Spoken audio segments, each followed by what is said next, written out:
মাদ্রাসা কার বাগান বাবা? এটা কি মসজিদ? মসজিদ কার ঘর? তুমি মাদ্রাসায় আসছো? মাদ্রাসা পড়বানি? হাদিস শরীফ শোনাও।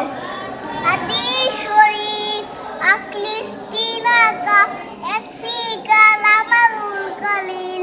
হাদিস শরীফের অর্থ তোমার ইমানকে হাঁটি করো, গল্প আমলি তাতে জন্য যথেষ্ট হয়ে আইরকুম মান্তাল কুরআন ওয়াল্লামাকু। তাদের মধ্যে সুবত ওই ব্যক্তি যা শিক্ষা করে এবং শিক্ষা দেয়। ইলমি ফারিদাতু আল্লাহ কুল্লি মুসলিম। ইনি তোরা পড়া সামানের উপর ফরজ।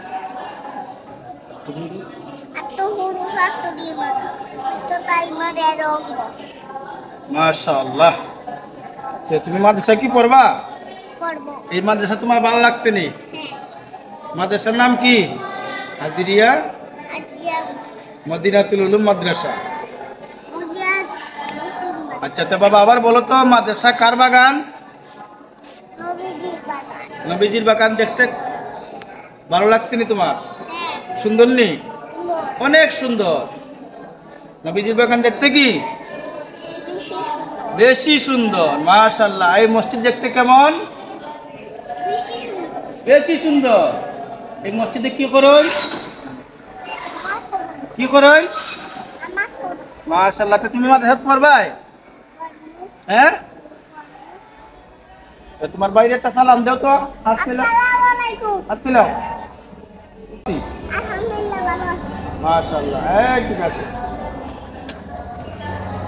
প্রিয় দর্শক, আপনারা দেখছেন আমার ছেলেকে মাদ্রাসায় নিয়ে আসছিলাম।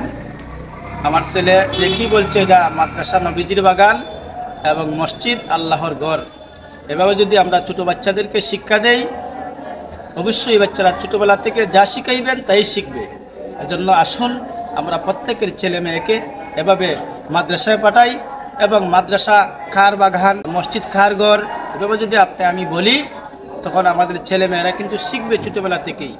ছোটোবেলা থেকে ছেলে মেয়েদেরকে যা শিখাবেন বড় হয়েও তারা তাই শিখবে। আজকের ভিডিওটি এ পর্যন্তই। ভালো থাকেন, সুস্থ থাকেন। আসসালামু আলাইকুম ওয়া রাহমাতুল্লাহি ওয়া বারাকাতুহু।